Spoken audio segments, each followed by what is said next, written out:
Well, hello there. Thank you so much for joining us. This is News Channel Nebraska. My name is Eric McKay. Let's take a look at our top headlines today.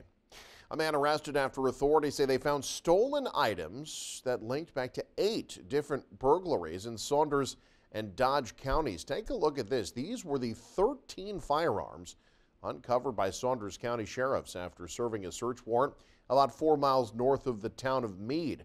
Over $61,000 worth of cash along with the firearms, ammunition, and gold were among the items recovered, all of which were matched to victims of burglaries in 3 homes and stores in the area. 37-year-old Patrick Newcomer has been taken into custody. He's being held on a $250,000 bond. He's set to appear in court this week in Saunders County. Norfolk Fire and Rescue responded to a small apartment fire near 13th and West Benjamin Avenue Sunday evening. A caller reported seeing smoke coming from a bedroom window. Crews say when they arrived on scene, they were able to get the fire under control within minutes. No injuries were reported. The cause of the fire is still under investigation. Well, after a deadly explosion last fall, the Occupational Safety and Health Administration is fining a Grand Island manufacturing plant in connection to the explosion. It stems back to the incident at Hornady Manufacturing Plant 9 miles west of Grand Island that killed 32-year-old Adriana Alvarez and injured 2 others.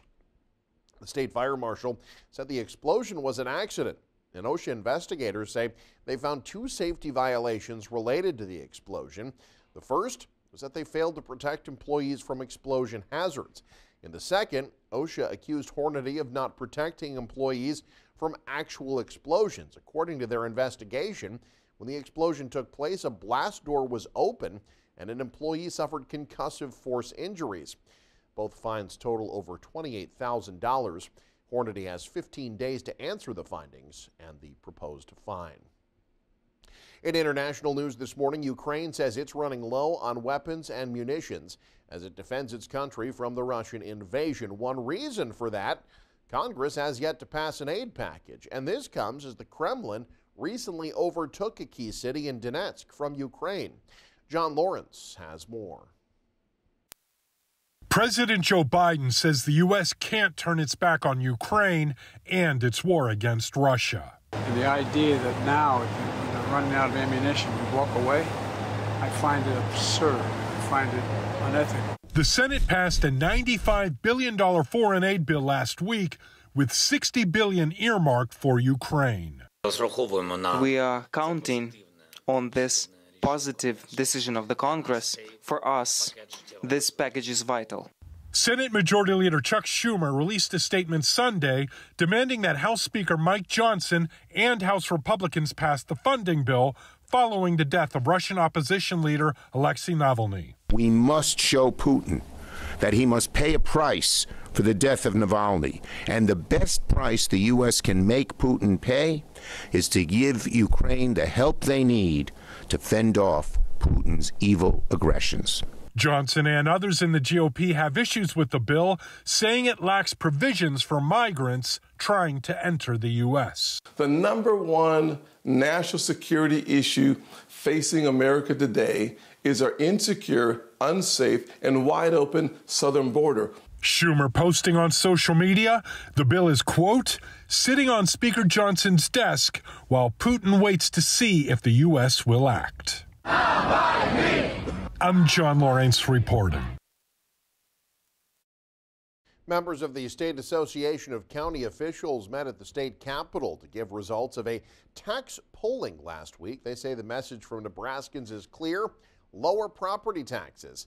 A poll of over 500 Nebraskans over a 1-week span about how they felt about taxes showed Nebraskans are frustrated. 81% say property taxes are too high, but 64% said they oppose property tax caps. Officials with NACO say that could lead to cuts in staffing, which impact other local services. In that survey, a majority said they would be willing to see a 0.5% or full percent sales tax increase if it meant property taxes would be lower. In Hall County, the Board of Commissioners say they're looking to make renovations to their courthouse. The hope is that they would improve safety, something commissioners say is a growing concern across the country, referencing a recent story about a judge being attacked. There was a situation where a defendant jumped over the judge's chambers and started attacking the judge. Security is a real issue, and we really need to be aware of that in today's time. We've had bomb threats and other things that have happened at our local buildings. Now, the Hall County Courthouse doesn't have any specific plans in place. They say they look to get building soon. Peterson says he's hoping younger people in the community will get involved and help out. The ACLU says due process rights of hundreds have been violated in Omaha immigration court hearings.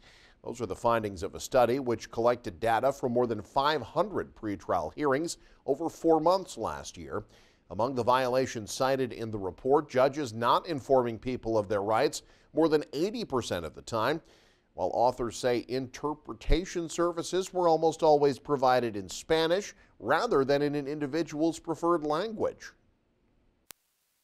We saw a lot of evidence that many of them weren't given proper access to the procedural due process rights that our Constitution guarantees. And we're talking about life or death here sometimes with asylum. People are being sent back to countries where they're scared they're going to be killed. Among the other concerns, the extremely short duration of most pretrial hearings, typically under 4 minutes, and about 20% of immigrants not having attorneys.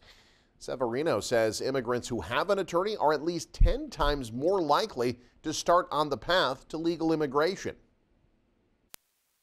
It means they can work legally, they set down roots, they pay taxes from their work, and their children do the same. But even just a few years out, we have enough people who have legally immigrated who are now working that the project starts paying for itself.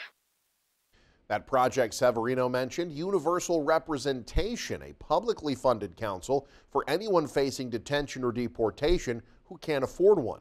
At least 55 U.S. jurisdictions in 21 states have implemented universal representation. The Biden administration says it might relax its strict vehicle emissions rules it proposed last year.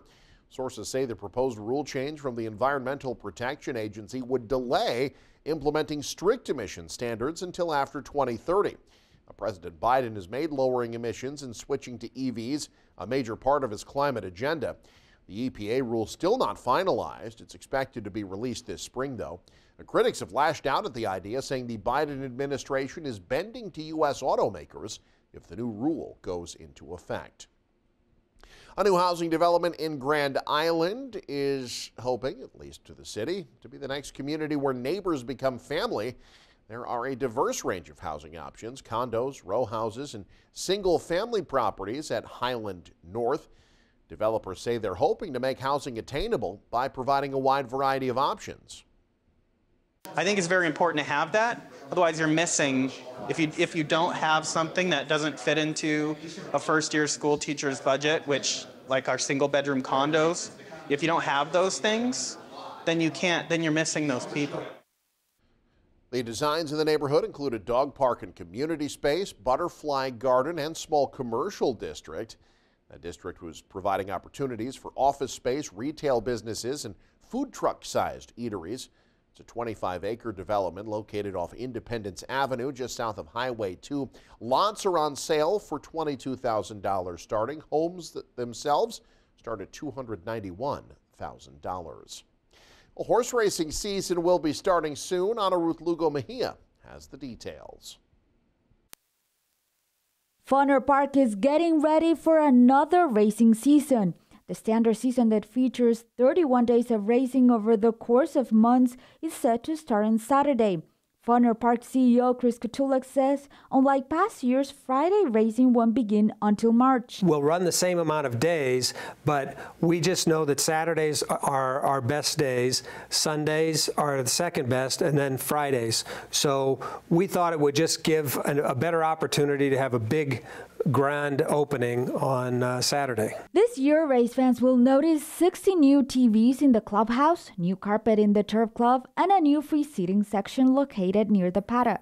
Live music is scheduled for every Saturday in the Skyline Pub seating area, and live Latino music will play near the Fiesta Cantina on Sundays from 1 to 3. Kotulek says the temporary casino attached to the racetrack has benefited Funner Park. The track has been able to increase its purse money 20%. The numbers are doing a little bit better than what the casino had expected, so that's all good for us. And we're just getting started. With the construction of the 7-story Grand Island Casino Resort and Hotel, parking is slightly more limited. We have now 3 golf carts that are courtesy shuttles. There's no charge, and we have people picking people up in the parking lot and taking them right up to the door of the entrance to the racetrack. So we think that that's helpful and will help offset the loss of parking stalls. Another new addition is the menu of simulcast tracks racing from Hipódromo Chile. In Grand Island, Ana Ruth Lugo Mejia, New Channel, Nebraska. And finally, a bar in northeast Nebraska looking to set itself apart by aiming to honor its town's history. Ryan Pattee has more. A new bar in downtown Norfolk is looking to honor the city's past while serving its patrons in the present. Founders, as the new location is called, has taken up residency where the boathouse once stood, a bar known well for its axe-throwing lanes. The trio of owners, Andrew McCarthy, Ryan Mateo, and Rochelle Mateo, say the opportunity to own the location came as a shock, but said they were ready for the challenge. For their new project, they are looking to not only entertain, but pay homage to Norfolk's historical roots and to shine a light on Norfolk's most important figures, ranging from the larger-than-life icon Johnny Carson to the very first settlers who first established Norfolk. But it's also, the point is just to celebrate our history a little bit and just kind of bring to the light, people who have had a hand in what Norfolk is today. We want to be more than just an axe-throwing establishment. In addition to the new historical theme, the bar is looking to add new features as well as keep some well-loved old ones. The axe throwing will stay the same. We do plan on expanding to an outside cafe area to be able to have your drinks outside right in front. I believe you guys wanted to do a game room in the back. You'll see a change, but the bones are going to stay the same. It's just going to be our touch here and there, make it unique to us. Reporting in Norfolk, Ryan Pattee, News Channel, Nebraska. And in sports, in an already historic season, the Omaha Supernovas professional volleyball team has set another high water mark. The Supernovas broke the record for attendance at an indoor women's professional volleyball match again Sunday. Team officials say 11,918 fans filed into CHI Health Center to see the Supernovas beat the Orlando Valkyries. Team officials say it shows how Nebraska will always turn out for volleyball. I think it's awesome for our sport, to be honest. I mean, I'm doing this for the athletes. Obviously, it's huge for them, but it's cool for our sport and our country to be able to feel the energy. And I think it's the product that's out there and the way they're playing, but it's also the love of the sport and the community this sport has around it. The Supernovas broke the previous attendance record set in Omaha just last month when the Supernovas took on the Atlanta Vibe. In fact, the 4 highest attended indoor professional volleyball matches in U.S. history all took place in Nebraska. 3 of them are Supernovas matches. The other, a 2016 Olympic qualifier at Pinnacle Bank Arena in Lincoln. You can stay up to date with the very latest by following us online. Head to newschannelnebraska.com. Click on the News tab there. You can also follow us on X, like us on Facebook and Instagram as well. Thank you so much for joining us. Have a great day. You're watching News Channel Nebraska.